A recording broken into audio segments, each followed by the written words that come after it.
every journey deserves to be cherished, for better, for worse. On KBC Channel 1. Kila mwisho wa juma hapa katika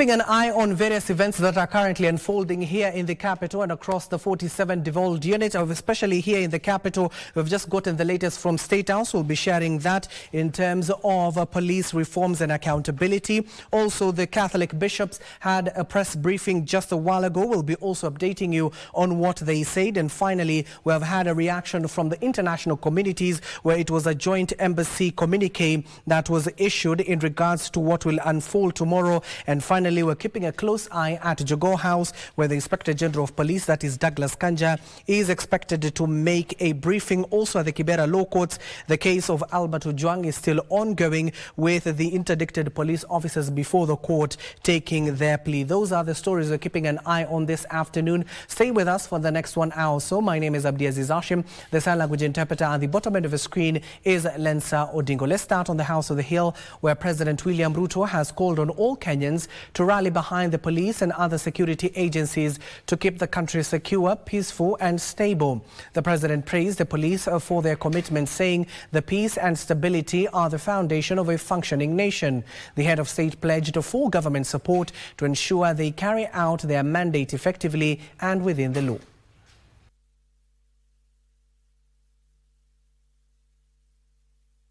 As president, that without peace, without security, without stability, we don't have a nation.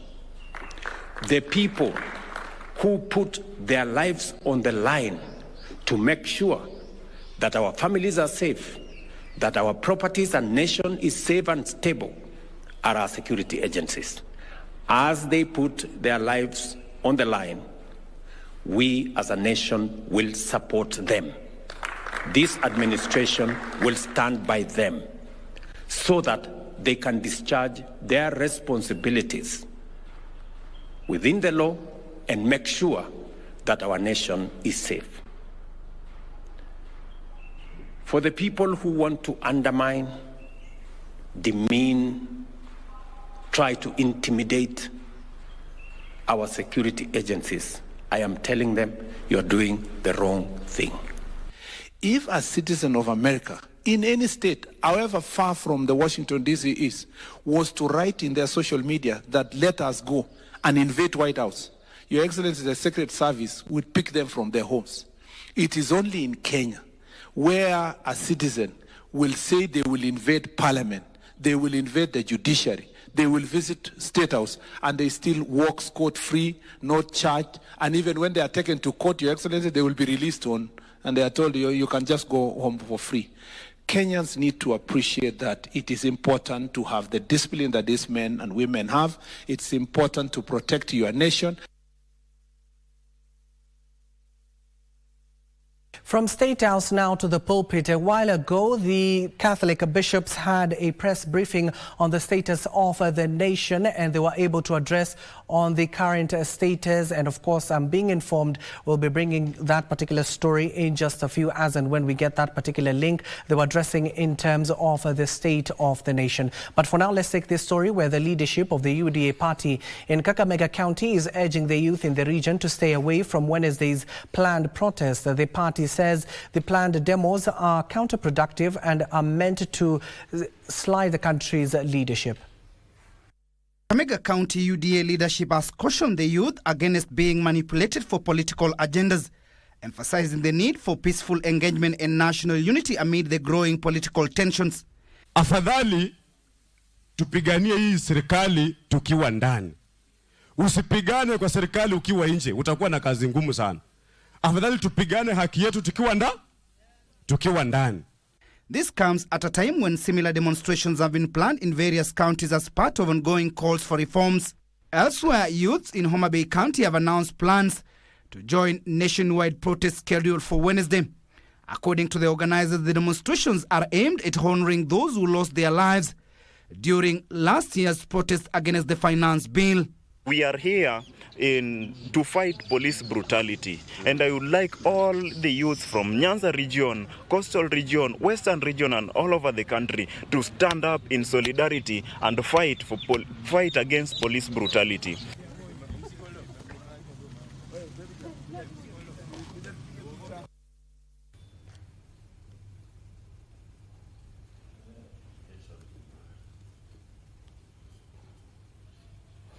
We're also keeping an eye on various other stories. As I told you earlier on, we've just gotten a brief from State House Nairobi. Also, the joint communique I was telling you about, the international community, will be also getting that in a few. But let's go to the pulpit, where the Kenya Conference of Catholic Bishops has called on the state to ensure the protection of protesters during tomorrow's commemoration march for those who lost their lives during last year's anti-finance bill protests. The bishops say the state has no option but to listen to the voices of the young people who are demanding accountability and compensation for victims of the deadly protests. They further called on demonstrators to remain peaceful and avoid violent confrontation with police officers. The conference has decried what it calls the selective application of the law and the shrinking space of dissent, calling for credible and independent oversights into the alleged mysterious abductions, police brutality and extrajudicial killings.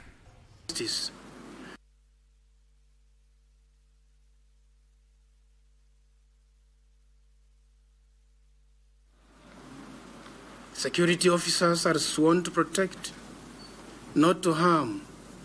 When those charged with upholding law and order become the source of fear and injustice, it signals a moral crisis in the state.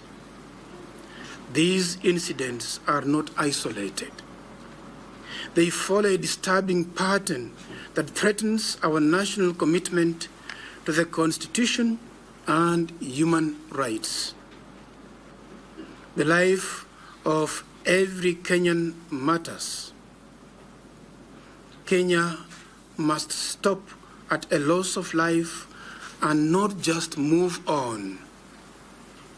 When a poor village boy violently loses his life, it is just as tragic as when an important politician loses his. Our young people are not enemies of the state. They are citizens with valid concerns who should be heard and supported in building a better future for all. Many Kenyan citizens are voicing these same concerns. As we remember those who died in the protests of 2024, we pray for those young souls. They should not have lost their lives, yet we cannot bring them back. It is fair to give them a fitting memorial. Young people, we appeal to you to avoid any violent encounters during your protests and instead demonstrate your maturity. We call on the security agents to ensure we do not have a repeat of the protected goons who brought violence in the recent protests. How can goons work together with the police? We demand justice for all those murdered and those shot, and conviction of all the perpetrators. These tragedies, on the other hand, should not be exploited by political operators to gain mileage, gathering around the mourners of victims, only to deliver personal advertisements while offering no relief or solutions.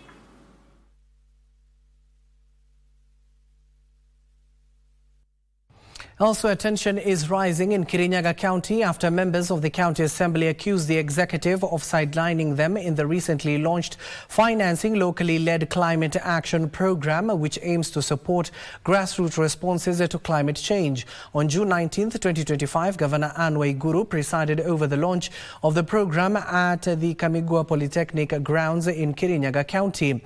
The initiative aims to provide resilience tools including gas cylinders, dam liners, water tanks, PVC pipes and waste bin skips. The leaders accused the executive of bypassing legal structures and raised their concern of unaccounted expenditures as no official work has been shared with the Assembly. The MCAs are now demanding a full audit of the program, transparency in the remaining disbursement and the involvement of the ward-level leadership in climate projects moving forward. Yanaleta changamoto kubwa kwa wananchi wetu, lakini sisi kama serikali hatuketi tu, tunachukua hatua kuhakikisha watu wetu wanapata msaada wa kweli na kukabiliana na hali hiyo na kujisaidia. Another question, Mr. Speaker, now that the ward planning committees were not involved in coming up with the beneficiaries, the list of beneficiaries. Who came up with this list of the beneficiaries? How many people from Ridoko, Motidi, Moamongo benefited from these cooking cylinders? Another question, Mr. Speaker, we want to I would want to ask is which criteria or the criteria that were used to identify the beneficiaries within the county?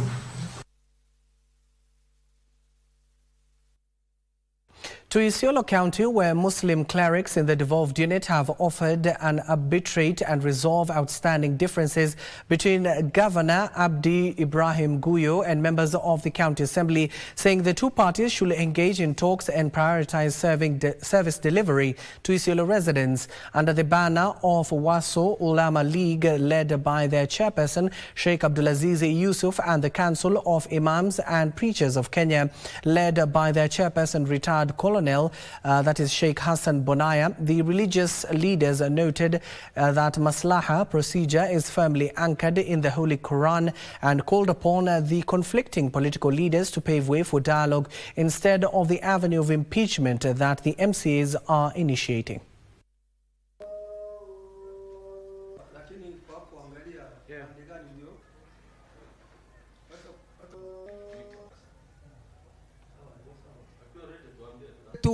Wale ambao uko gambo ile na pagambo ile, yote ni mandugu yetu, yote ni wetu.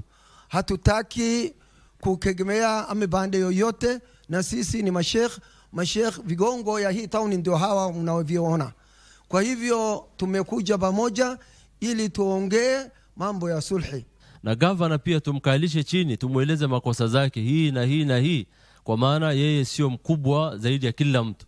Hiyo kiti amepewa na wana Isiolo, anaweza kurekebishwa, anaweza kushikwa, na makosa ile yote amefanya sisi tunaweza kumkalisha na kumwambia, na tukumwambia hii na hii na hii umekosea. Bora nyinyi urumrudi katika meza ya majadiliano, mukae pamoja, muangalie vile mtatatua. Kutatua upande ile nyingine ya impeachment haitakuwa suluhu, kwa vile tunaona vile mambo inaendelea. Kwa hivyo muangalie, kama kidogo umeenda juu kidogo, lete kichwa chako chini tafadhali sana, wachana na ghadhabu.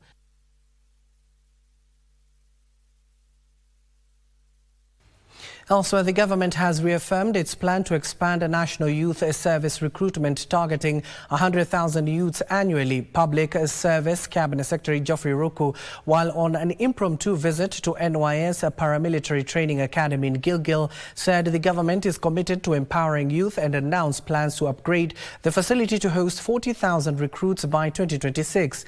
He praised NYS for shaping disciplined, service-minded youth, calling its colleges keys to the national development.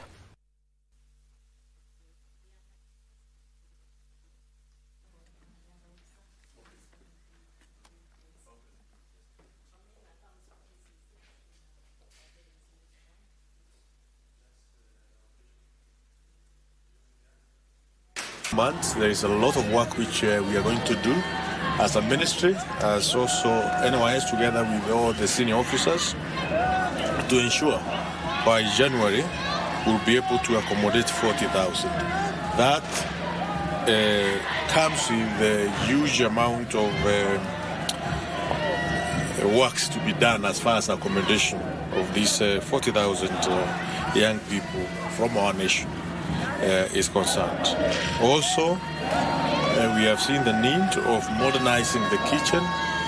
We'll be working very hard to get the necessary budget allocation to ensure the kitchens are modernized instead of the continuous use of firewood. And in other news, a section of health stakeholders is calling on the government to heed its promise of ensuring 52% of new employees in the biomedical engineering field across the country are women. Speaking during a conference that brought together the Association of Medical Engineering of Kenya, stakeholders led by the association's organizing secretary, Millicent Law, acknowledged the profession is male-dominated, calling on the Ministry of Health to consider women for opportunities. Biomedical engineers play a very critical role in the health sector as they are charged with the responsibility of maintaining and providing technical support for biomedical equipments. We're also requesting the ministry also to consider employing ladies. Currently, we have very few ladies that are employed as the biomedical engineers at the Ministry of Health and Public Hospitals. So one of the things that we're working together with the ministry just to support us is to ensure that we have also ladies on board. This being a male-dominated career, we're really looking forward to having 52% that the PS was talking about as women in biomedical engineering as well. Biomedical engineering is a very important aspect of healthcare provision, really. So all the machines that we use, whether it's the anesthesia machine when you are undergoing surgery, or the table that you are lying on, or the pump that is administering medicine for you, or the X-ray and the way the quality of the X-ray looks like, the CT scan, all these things, they are serviced and maintained by these wonderful ladies that we have here today. The newly elected chairman of the Ameru community in Garissa County has called on residents to embrace unity, saying it is the cornerstone of development. Jack Anunga, who was elected over the weekend, said the community has long been divided due to poor leadership, but the time has come to chart a new path. Anunga blamed the division within the community on the previous leadership, saying that going forward he will lead by example to ensure inclusivity and development for all.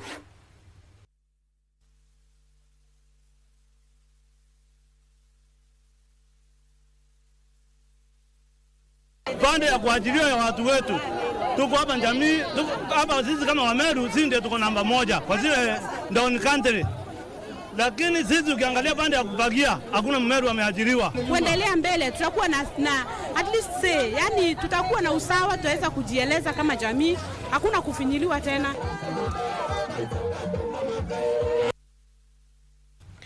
Widows in the country continue to face significant challenges related to land ownership and the practice of wife inheritance. They now want the government to amend existing laws on land rights and inheritance to protect them from unscrupulous individuals. Several events were organized across the country to recognize widows on International Widows' Day. Widows from all walks of life came out in large numbers, taking the stage one at a time. Each sharing their experience after the demise of their spouses. Sometimes you can go somewhere, you are not known, and you are just pushed behind because you don't have any pillar, you are alone. Na kuna wale wengine ni wagonjwa hata leo hawako hapa kwa sababu ya ugonjwa, hawawezi kutembea, na kwa sababu ya kupata mapato hata matibabu hawawezi wakapata. Widows we have actually don't take time to choose people who maybe they are continuing life with. This we call them inheritors. They handpick them even from the market. Some even do their business. with many raising concerns that they do not possess legal documents to prove their ownership of land, making it easier for relatives to claim their property. I lost a land which I had only that piece of land. It was 0.84 acres. I lost it because I didn't have money and I had no one to protect me or to stand with me. When maybe a brother passes on, so that's an opportunity for the other brothers to chase off the widow. Wamama wajane wengi hawana title deed ya mashamba mahali wanakaa. Karibu yani tuseme tu 3/4 ya wamama wajane wanapitia changamoto kali sana.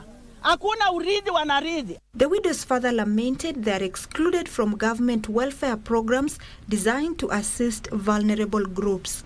They are not educating their children, so you get their children are at home. They are always abused because they are used as reference to the community. Tuna projects ambayo hasisongi vizuri sana, kwa maana hatuna pesa ya kutosha kusimamisha hizo projects. Kwa hivyo ni ombi letu tu serikali itutambue, itusaidie. We believe that the widows are not just survivors, they are leaders, they are also the mothers to the girls that we work with, and also they are change makers. So their voice really matter when it comes to global conversations. International Widows' Day is a United Nations ratified day of action marked annually on 23rd June to address the poverty and injustice faced by millions of widows and their dependents in many countries. Opicho Chemtai for Lunchtime News.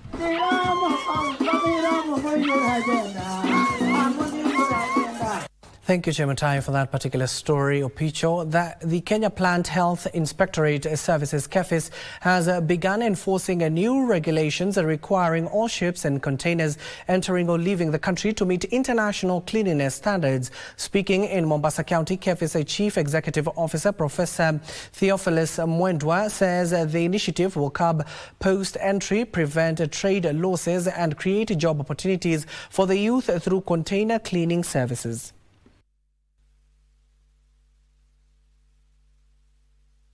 We are going to continue with the implementation of this law, which is not different from what we are currently doing. For the inspections of the vessels, the shippers owners are going to pay for inspection of the vessels.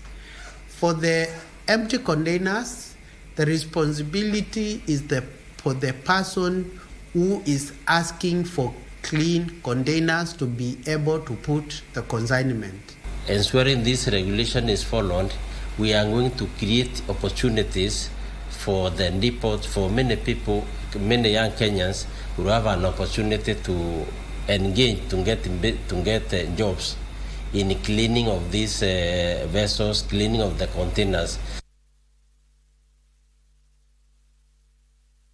Elsewhere, the endangered reticulated giraffe, also known as the Somali giraffe, is making a remarkable recovery in northern Kenya, thanks to the efforts of local communities and conservation partners. But as their numbers grow, new threats are emerging. Once critically endangered and nearly wiped out, the reticulated giraffe, a species found mainly in North Kenya's equator, is slowly bouncing back. Once critically endangered and nearly wiped out, the reticulated giraffe, a species found mainly in northern Kenya, is slowly bouncing back. At Serra Wildlife Conservancy in Samburu County, the local community, working alongside organizations like the San Diego Zoo and the Northern Rangelands Trust, has helped increase the giraffe population from just 70 to 150 over a 20-year conservation period. To the Lindsay program, we've noticed that giraffe are not great at navigating fences, but as fences are being put up across Africa, across Kenya, it's becoming a big issue for them. And so we're working with the SARA teams here and with NRT to try and figure out how we can mitigate those impacts. Na hii fence tuliweka sana sana ya kuhifadhi faru, lakini hasara ingine hizi twiga hawezi ona hii waya sana sana inaona mbali, na tunatafuta mikakati yote kuconserve pia kama tuna conserve rhino Pia tunataka kuconserve twiga.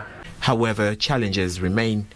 One of the major threats is electrocution by the Conservancy's electric fence, which, while critical in protecting other wildlife like the endangered black rhino, poses a danger to giraffes.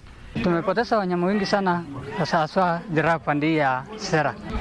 Kwa upande ya highway, upande ya tarmac, tuko na challenge kubwa sana ambaye hawa wanyama wanagongwa na magari mara kwa mara. Tunaendanga pia pale tukichukua records na details ya GPS na hiyo carcasses.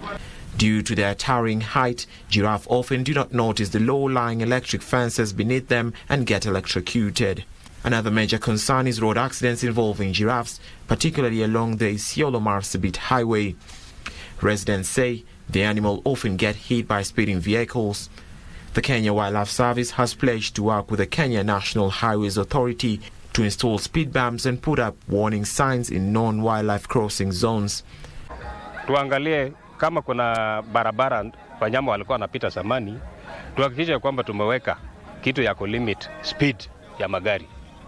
So ni kitu ambayo iko kwa process, na unajua ikiwa kitu unataka sasa itekelezwe paka ikuwe sheria, paka muhakikisha kwamba nyinyi pia kwa ground mumemark ile area zote mnajua inaleta shida. Despite these challenges, the local community remain optimistic. They believe that their continued commitment to protecting not just giraffes but all wild animals will help grow tourism in the region while preserving their rich cultural heritage. Alvin Kaunda reporting for KBC Channel 1. That story by Alvin Kaunda takes us to our first commercial break here on KBC's Lunchtime News. Don't go too far, we still have more for you on the other side, including business and sports.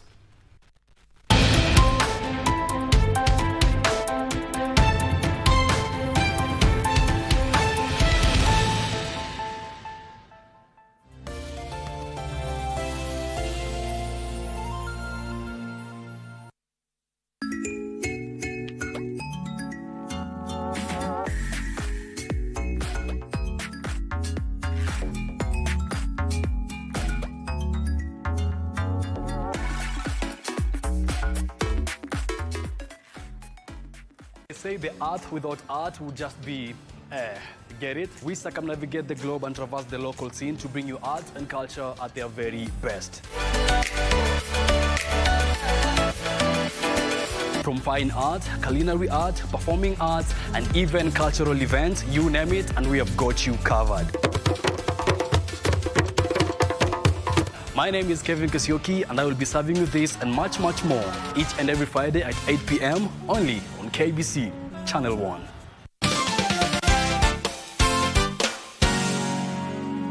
"19 nations will compete in the Total Energies CAF African Nations Championship, Kenya, Uganda, Tanzania 2024, which will be staged from 2nd to 30th August 2025.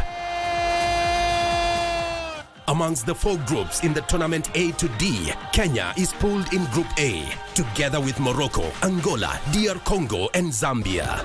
Algeria from the set piece, the header is on target, but it's saved. This unique competition featuring the best locally based players from across the continent definitely has something for everyone.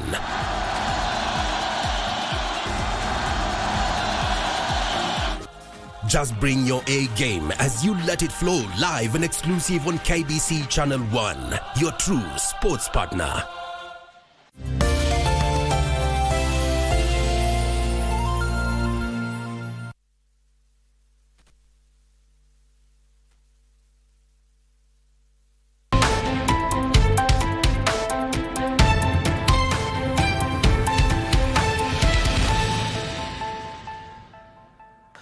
Welcome back and thank you for staying with us. To the health sector, where the Ministry of Health has partnered with biopharmaceutical company Pfizer to reduce the cost of 140 medical products across 3 key areas of cancer, chronic diseases and infectious diseases at a cost that is 60% less than the market price. The partnership will expand access to affordable quality medicines and vaccines in Kenya.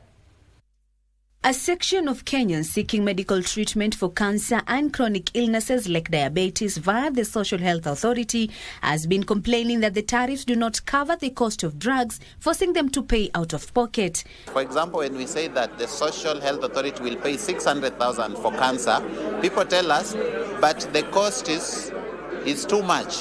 You know, I am being told to add more money. So we are also working on that to make sure that the cost of the cancer medicines, the cost of the diabetic medicines are within the tariffs that we are paying within the Social Health Authority.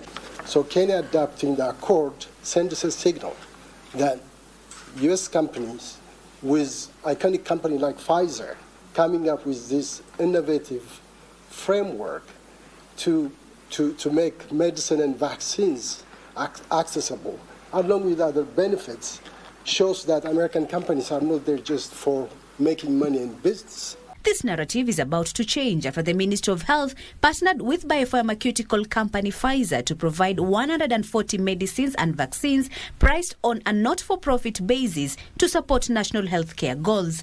This collaboration tends to bridge that gap by providing Kenyans with over 140 medical products that will treat diseases such as cancer, chronic illnesses, and infectious diseases.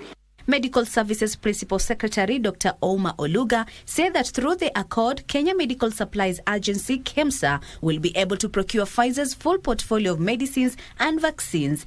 Especially infectious diseases, we are having a lot of antibiotics that are already getting resistant. So we are now going to get access to antibiotics that are not resistant, that are very potent, at a cost that is 60% less than the cost that is in the market. We make our portfolio of medicines and vaccines accessible at a not-for-profit cost. And these are hundreds of medicines. And just for perspective, these medicines represent about 25% of the World Health Organization's essential medicines. The partnership, which aligns with the Universal Health Coverage agenda, will also leverage on research and capacity building for health workers. Kasichana Masha, Lunchtime News. A Catholic priest in Mombasa County has defended the church against their claims of being out of touch with current affairs and remaining silent amid abductions and killings of anti-government critics. Father Vincent Alicho, the parish priest of the Sacred Heart Catholic Church in Shanzu, said the church has always preached against ills in the society and has always played its role in ensuring they guide both the youth and the government in critical instances. The church has never failed in her teachings. It's left for us to imbibe, to listen to the church and see. Because if you listen to the words of the church, we will gain a better direction. The children know what they have. They know their talents, they know their gifts, they know that they have got so many things. They want the older generation to help them bring out what they have. And how will the older generation do that? By understanding the youth. We have to understand our children. Lazima tuelewe wale watoto wetu wanataka nini, wanaelekea wapi. Ndio tusaidiane. Hawa watoto wanajielewa. So wakati wanajiexpress, let us give them some direction. Tuwaeleze tu mwelekeo, tuwaelekeze.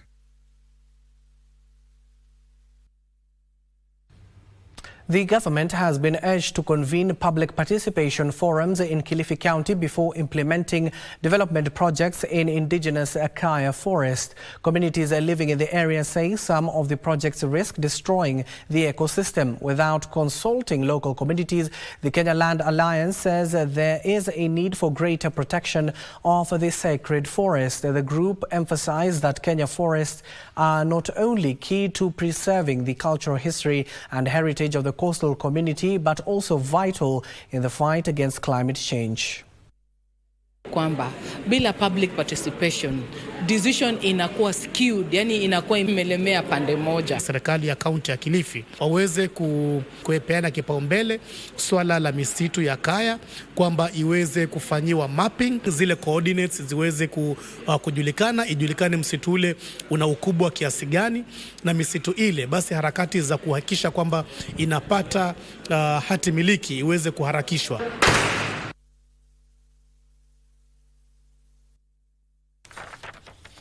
Now from Kilifi to the markets, where traders at the Gakorome open air market in Meru County are calling for fresh elections, alleging corruption by the current market leadership. The traders raise concerns over the disbursement of empowerment funds released by the government a few weeks ago, citing unfairness.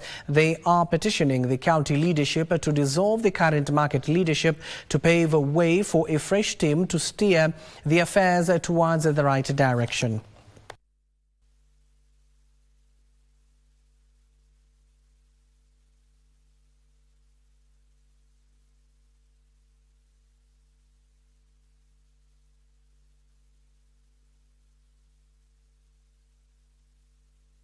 Watu wakituletea mizigo kutoka pahali zingine, kama we sio wa Gakoromone, ni lazima ulipe pesa ya chama.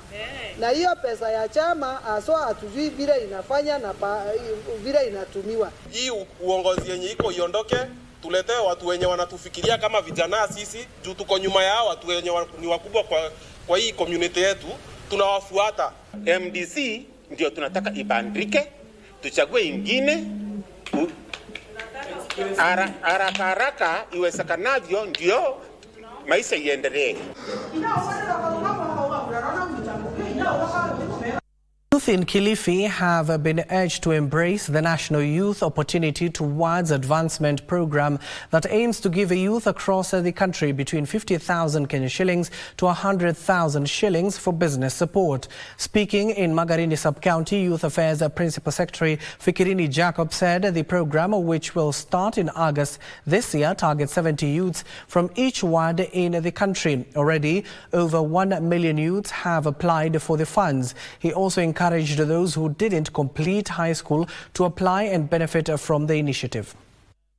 Na mikopo ya kibiashara wakiwa katika vikundi, wakiwa katika binafsi, wakiwa wamejipanga makampuni. Tuna mikopo ambayo inahusisha climate change, climate action, kuna mikopo ya talanta, kuna mikopo ya assets. Hii nyota ni 20 billion project kati ya World Bank na serikali ya kitaifa kupitia kwa baraka za Mheshimiwa Rais. Na lengo kubwa ya hii program ya nyota ni kusaidia vijana sana. Environmentalists in Meru County are calling for the mentorship of young learners in environmental conservation matters for a sustainable future. Speaking during a tree planting exercise at the Kimweri and Mukuride villages, the Economic Planning Director in the State Department of Forestry, Lawrence Mudhamia, said trees are at the center stage of environment conservation, thereby the need of to mentor young learners. The director is further recommending the introduction of environmental studies to be introduced in schools to ensure sustainable management.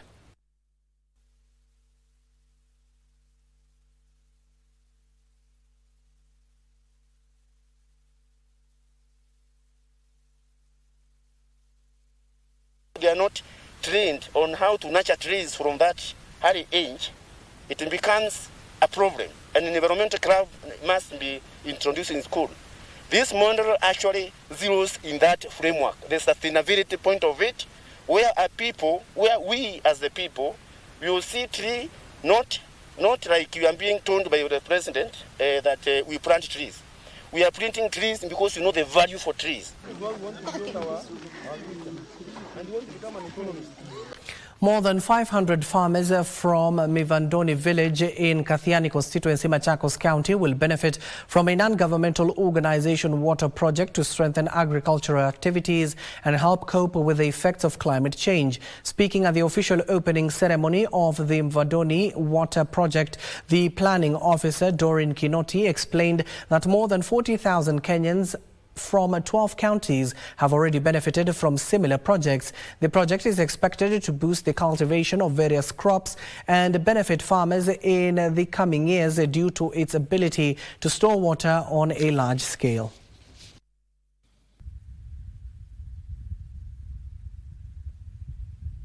This is an example of a climate adaptation intervention that has been done through partnerships. Export vegetables is one of them, but we are also working in mango, we are working in poultry, we are working in aquaculture, we are working in pineapple, in coconut, across different counties depending on the ecological requirements and zoning. Watu wa area hii sasa wanaweza kupanda ile inaitwa French beans na wanaweza fanya even other agricultural programs ya chakula ili waweze kujimudu kimaisha. Kwa hivyo this is a program that has supported the community. This is real empowerment, ile kitu ambaye inaweza kusaidia watu wetu na kuwainua.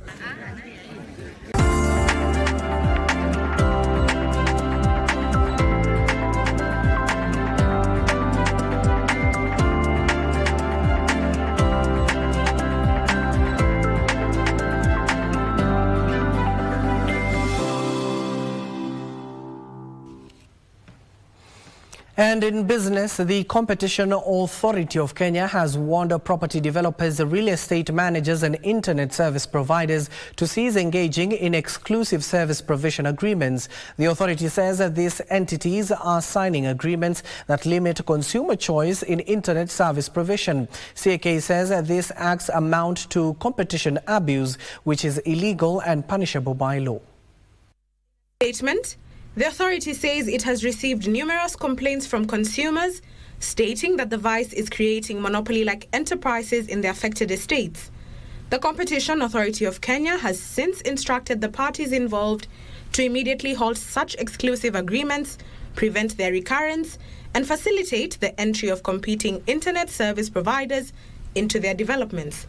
The Competition Authority of Kenya says such conduct, often through exclusive agreements or outright refusal to allow competitor ISPs into residential developments, is seen as anti-competitive and detrimental to consumer welfare.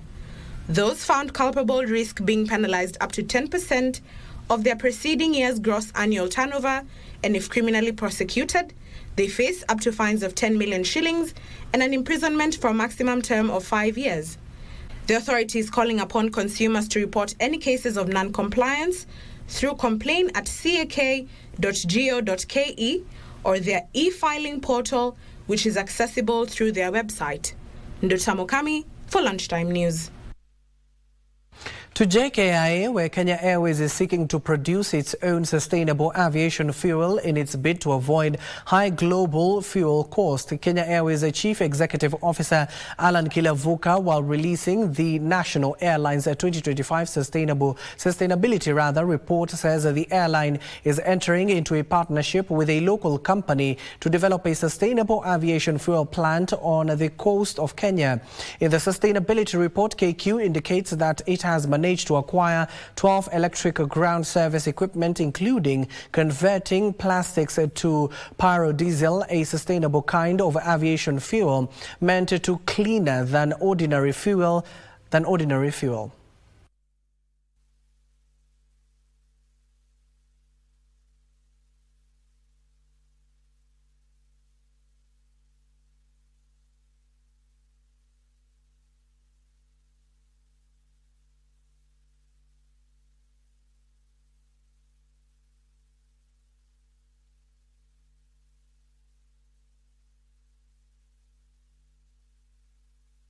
The second phase of a 400 million shillings Maragua Ridge irrigation project is set to start after delivery of water pipes. Maragua Ridge irrigation project chair Charles Kigodho says phase 2 will also see households fitted with piped water. The first phase of the project is already complete and set to increase the acreage under irrigation, boosting food security.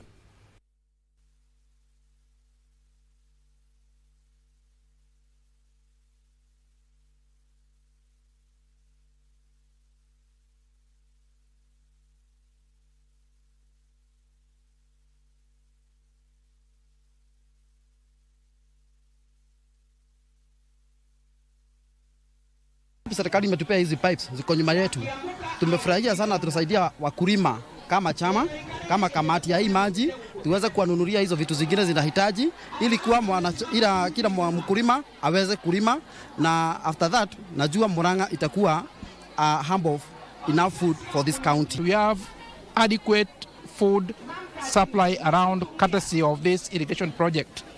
We expect the youth around, we expect our mamas, basically to get engaged full time. Tu iko na zaidi ya milioni 400 na pia naona ni kama haitamaliza, lakini najua itafanya kazi kubwa kuliko yenye ilianza hii mradi, kwa sababu hiyo ilikuwa around 332 million and some cent on top, na ile kazi ilifanya hii phase 2 itafanya zaidi.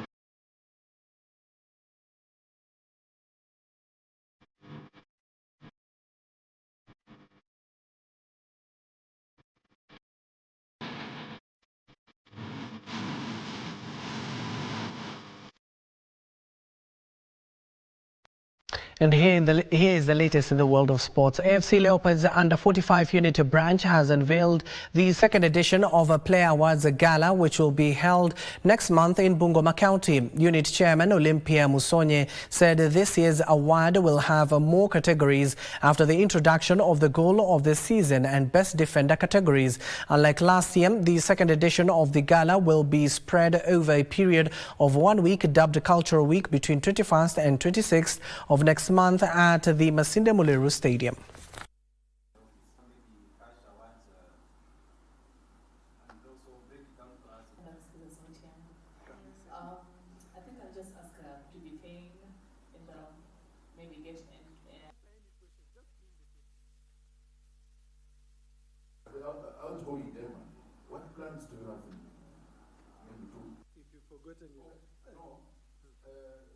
Within the gala event itself, we are going to have a charity kind of run where we are planning to, because the biggest problem or the biggest challenge of our women team and youth team is financing when they are undertaking their league.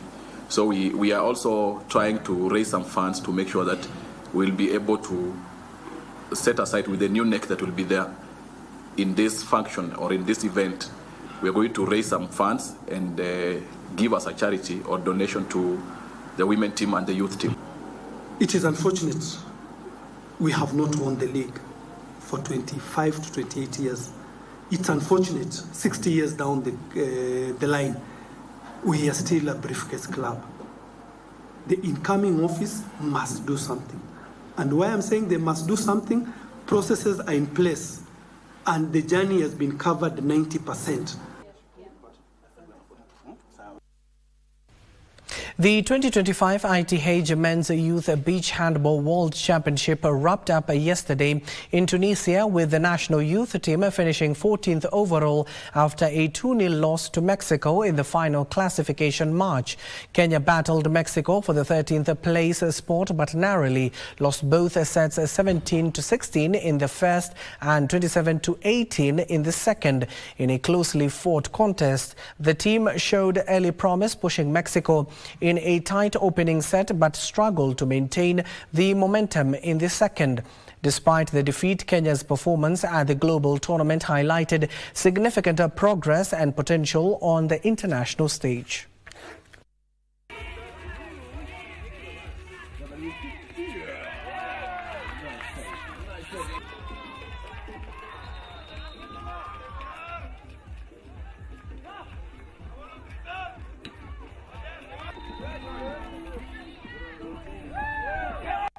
To America, where Brazilian sports club Botafogo booked their place in the last 16 of the Club World Cup at the expense of Atletico Madrid despite a 1-0 defeat by the Spanish side. Atletico knew they needed to win by a margin of at least 3 goals to qualify and struggled to break down a resolute Brazilian team for much of the game.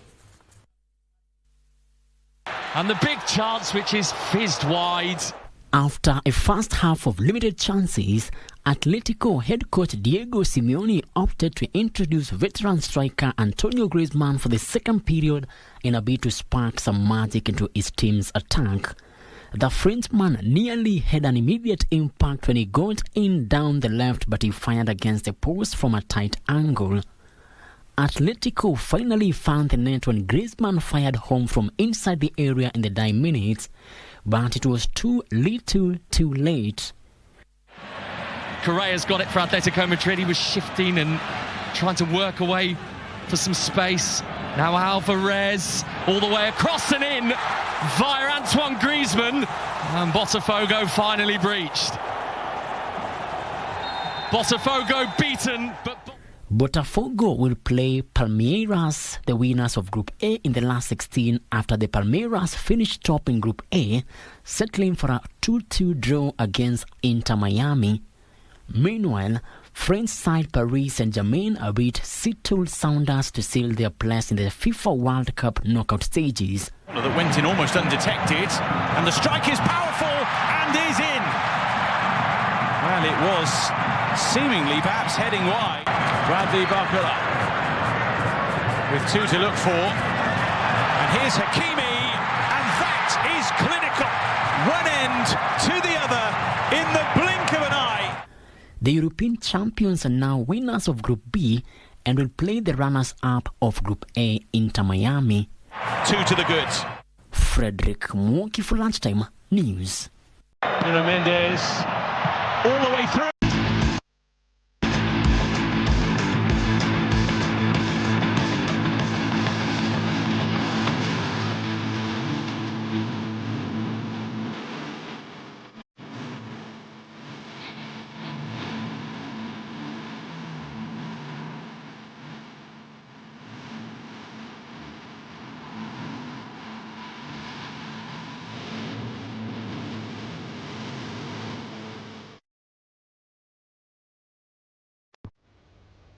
Well, the same things are heating up in the Americas, where, of course, the Club World Cup continues. The group stages are set to be completed, and, of course, it is getting now into an interesting stage. We will see which is the best club on planet Earth at the end of the day.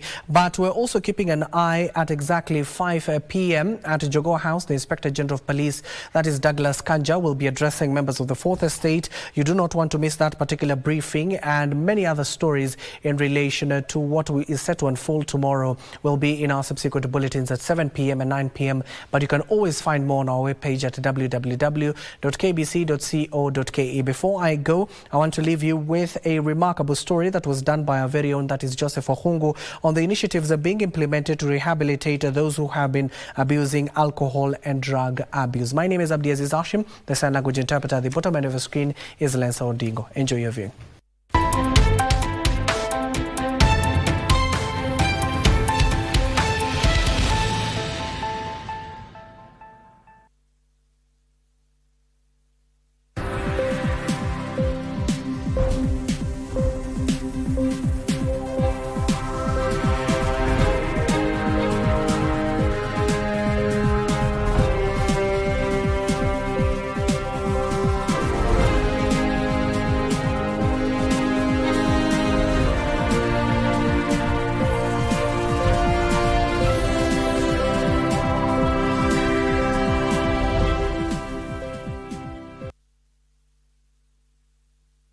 Across Kenya, a silent war is being fought, one that doesn't make headlines every day, but tears families apart every hour. Drug and substance abuse is on the rise. Faced with the harsh reality of losing a generation, the National Authority for the Campaign Against Alcohol and Drug Abuse, NACADA, coined a new community-based rehabilitation framework. Launched in April 2025, the program shifts focus from rehabilitation centers into homes and places of worship. The reason why we began this initiative is because back in 2016, all the way to 2018, we realized in many villages, young men and women were dying out of addiction, out of alcoholism, and every kind of drug abuse. And we noted that even taking them to police taking them even to jail, chasing them away from home, did not help. 35-year-old Titus Kilonzo knows this well. Once a drug addict for 7 years, lost in the streets. Today, he's a gospel artist, using his voice to call others back to life. Nikaanza kutumia hadi bang, zingine pills, zinaitwa D5, Macosmos, bado ziko kwa streets zinauzwa. So nikaanza kutumia na ikakuwa addiction. Na alafu venye nilianza kupingana nazo ni venye hakuna kitu ya maana naweza fanya. Kila time unatumia drugs hakuna kitu ya maana unaweza fanya.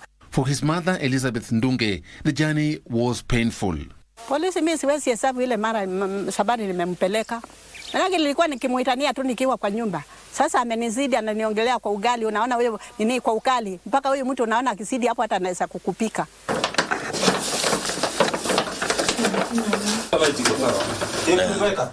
In Kiambaa area, Kiambu County, John Mwangi, another young man, turned his pain into purpose.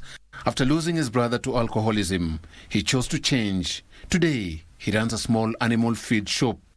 Nikabadilika, naye Mungu akanishikilia huruma. Nikapata kama mtu bibi sasa. Na nikaoa, kuoa. Mungu akanibariki, kanipea job yenye nafanya hapa ya nini ya kutegeza chuvi ya ng'ombe. Kutoka hapo mimi mambo ya pombe hata siwezi guza hata kunukia. Na sasa ako kijana mzuri kabisa. Hata sasa ninamtrust. Wakati huo tukiwa kwa nyumba, nilikuwa nawaambia tokeni nifunge. Ni kwao, lakini ninawaambia toka nifunge. Through partnerships with groups like APEC, community mentors now run support clubs, vocational workshops, and home-based recovery programs, reaching hundreds who would never afford rehab. So nikawa na burden ya hao vijana wanaitwa chukura. Ndio maana for 10 years nimekuwa nao vijana hapa nikiwalisha chakula hata without well wishers, without anybody, with my members hapa tumewalisha for 10 years. Na kupitia hapo tumerecover bunduki 4, almost 5. And therefore the community must also join hands. The church involved, the administrative officers, wale tunaita ngao, the sheikhs in the mosques. We can come together and create a platform that these people can